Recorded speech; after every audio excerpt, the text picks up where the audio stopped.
FM radio is how you are able to hear anything.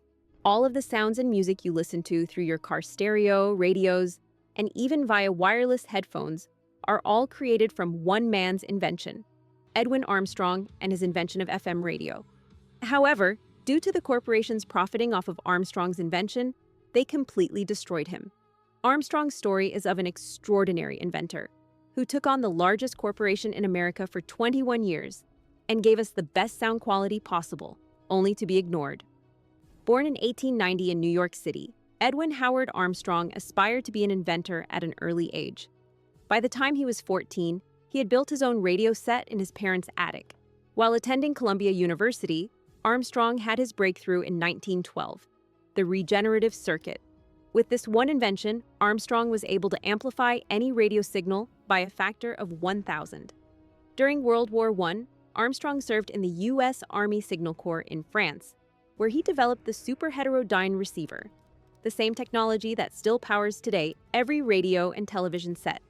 By his early 30s, Armstrong was already wealthy and famous. Columbia University gave him a laboratory. He held dozens of patents.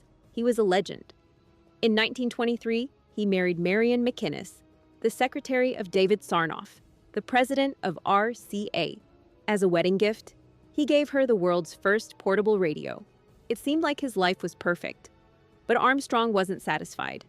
AM radio had a fatal flaw: static. Every thunderstorm, every car engine, every electrical interference created noise. Everyone in the industry believed static was impossible to remove. Armstrong didn't believe that. He spent years in his laboratory searching for a solution. In 1933, he found it: frequency modulation, FM. Instead of changing the strength of the signal, FM changed its frequency. The result? Crystal clear audio with no static at all. Armstrong demonstrated FM to RCA executives. The sound quality was revolutionary. Music sounded real for the first time. Everyone who heard it was amazed. But there was a problem. RCA had invested millions in AM radio. FM would make their entire infrastructure obsolete. They didn't want a revolution. They wanted to protect their profits. Refusal was Armstrong's decision.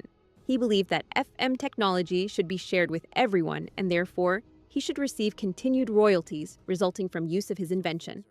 RCA declared war. RCA began work on their own FM broadcasting system that looked remarkably similar to Armstrong's. They persuaded the Federal Communications Commission, FCC, to reallocate frequency assignments of FM, which rendered Armstrong's equipment useless. RCA further encouraged other manufacturers to stop paying Armstrong his royalties. Thus, over time, his income streams were dried up and his legal litigation costs began to accumulate. In 1948, Armstrong filed suit against RCA and NBC for patent infringement. He felt he would prevail in the suit because he had his patents and the evidence, and most importantly, the truth. However, RCA had the upper hand in another respect: time. RCA facilitated the delaying of the trial by filing countless motions and for various appeals.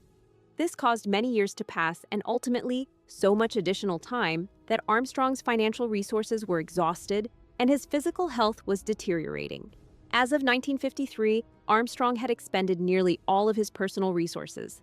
His trial showed little indication of coming to an end, and RCA's strategy of stalling would ultimately succeed in causing Armstrong to be broken financially or dead. At the trial, Armstrong once stated, "RCA will stall this out until I'm dead or until I'm broke." Armstrong was accurate regarding both of those predictions. In the evening of Thanksgiving Day in 1953, Armstrong and his spouse, Marion, had a bitter quarrel. Marion subsequently departed to spend the night with her relatives.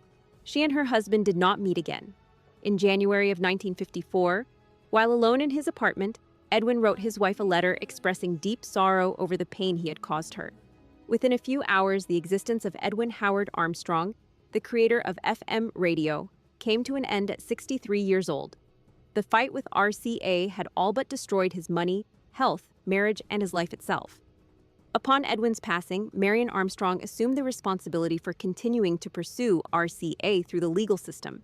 She pursued her claim against RCA with the same determination as her husband had demonstrated. More than a decade later, Marion won all of the lawsuits. Settlements totaling millions of dollars were provided by RCA and other companies to her, and Edwin Armstrong was legally recognized as the true inventor of FM radio. Today, FM radio is ubiquitous, present in every car, home, and digital device throughout the world. Edwin's invention impacts billions daily. While he was successful in creating a means for everyone to hear music with crystal clarity, nothing returned to him but silence. Subscribe for additional fascinating true stories of unlucky genius, the great thinkers of our time who changed the world and received little or nothing in return.